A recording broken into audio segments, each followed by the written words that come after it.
Hello and welcome back to Selva Azteca, and in this video we will build the final roller coaster of the entire park. In the last episode, the last time this series was on my channel, I did speak about building this ride, and as you can see it is a Maurer Spinning Coaster, and I've decided to build this because it's a bit more appealing to the family, as most of the rides in this park are thrill coasters, so we wanted to do something that was suitable for all ages. So straight away you can see a huge building which the spinning coaster does actually go into briefly, and I did that off camera because I didn't know how good it was going to look. I didn't expect to keep it. I was just experimenting with it, but it went really well. So you know, it's a big massive dome building, a little bit inspired by the Pantheon in Rome. It's that kind of old-fashioned build style, very grand. But the theme of this ride is that building has been destroyed, so I built it in full first, and then I started deleting pieces like the bits of plaster and some of the supports for it, so that it looked like the wind had come and blown it down. And that is the theme for this ride. It's almost themed around a sandstorm, and that's why some bits in the ground look like they've been filled up with lots of sand. And here you can just see me deleting bits that I talked about before.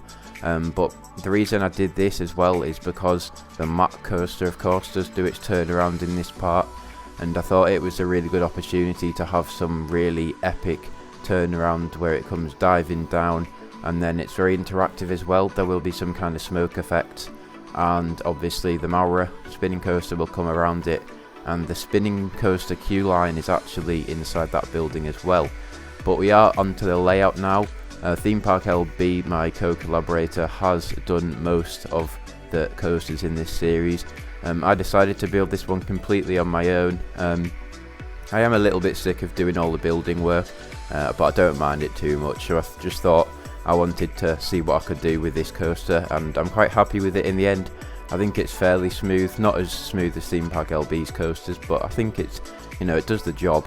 So you can see this second lift hill here going up underneath this 0G roll, which is part of the B&M sit down, and I thought that would be a really cool head chopper interactive moment.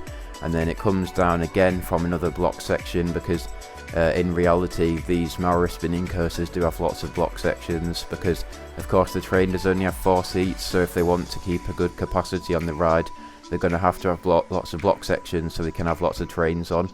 And we are working on this Immelman turn just there, and you do typically see these on Maurer spinning coasters very much. Spinball Whizzer, of course, at Alton Towers, that has one of these turns.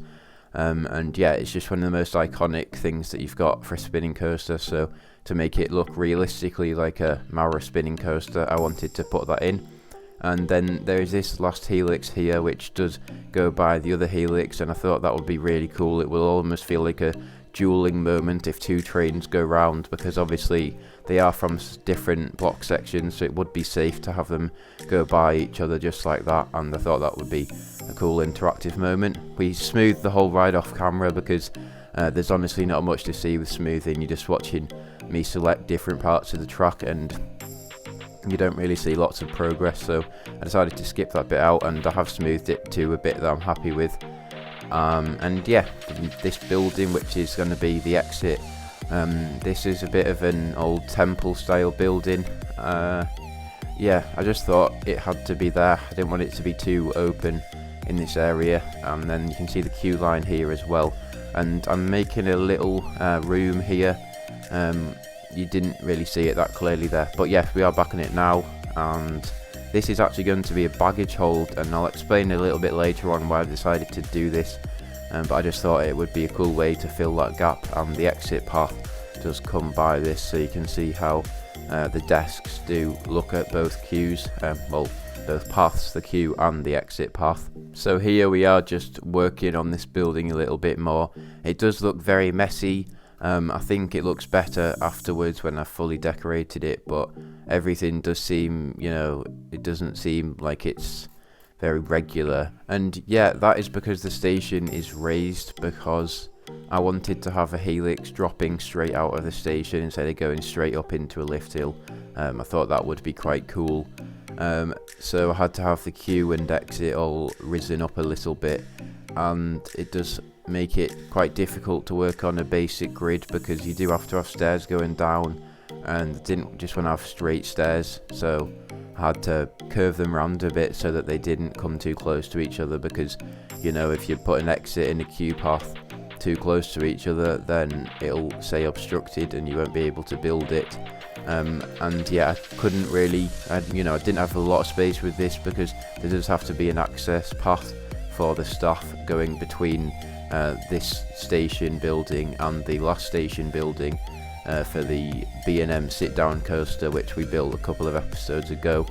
So yeah, I will be working on that backstage area next time it's on my channel, just for some realism, finishing the final details for the park really. I'm not completely sure yet, but I feel like this is the second to last time this series will ever be on my channel. It's quite crazy that it's almost coming to an end, and there will be some cool cinematics for you to see. We haven't done one for Expedition, the Mack Coaster. We haven't done one for that yet, because that ride does come through this turnaround section and it hadn't been finished, so we did have to wait for this. But you will be treated to lots of cinematics in the coming weeks. So just there you have seen me work a little bit on this start of the queue.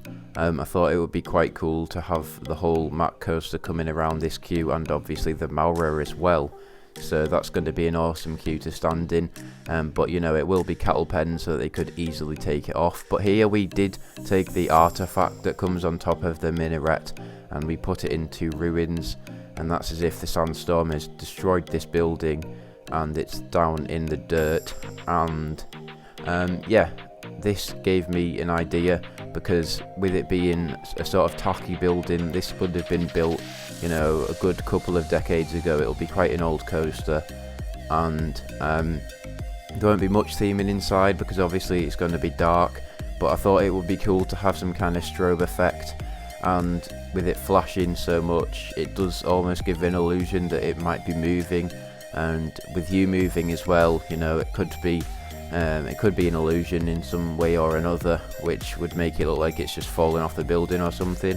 And it's very out of nowhere, so it hopefully will look good on the on-ride POV.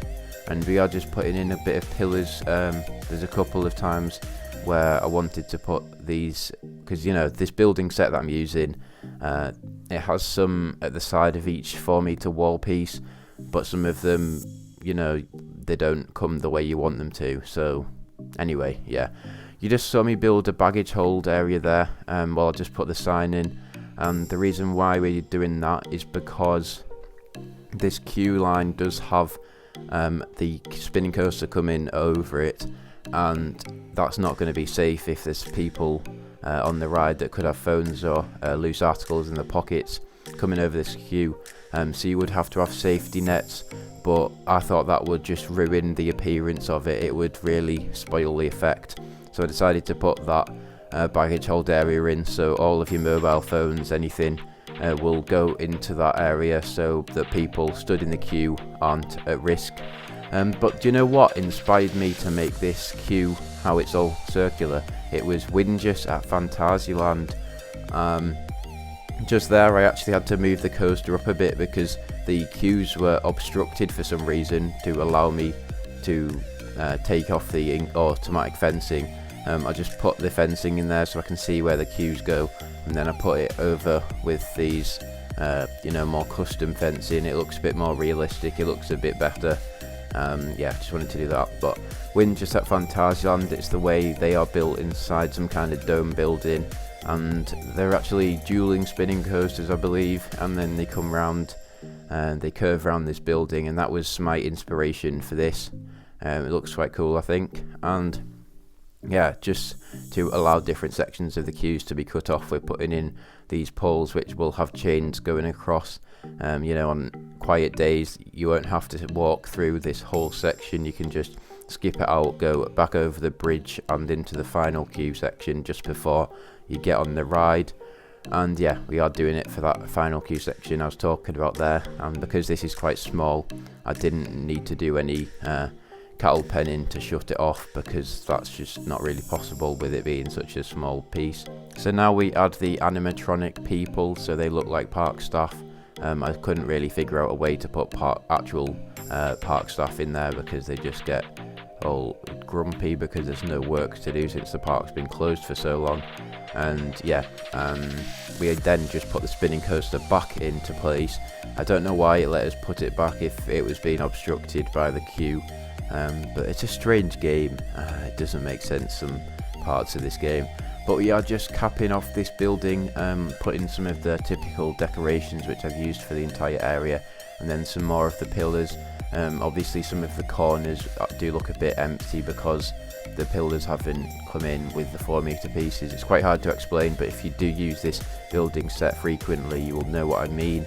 And then shortly we add on all of the roof pieces, which are just typical concrete ones which you can recolor. But yeah, we're just making a little exit here for realism, so that staff can access this part of the ride. So I wanted to have it away from it because I thought that the Planet Coaster doors might emit some kind of light somehow, so I just wanted to have it going down a separate tunnel so you can't see that from the ride.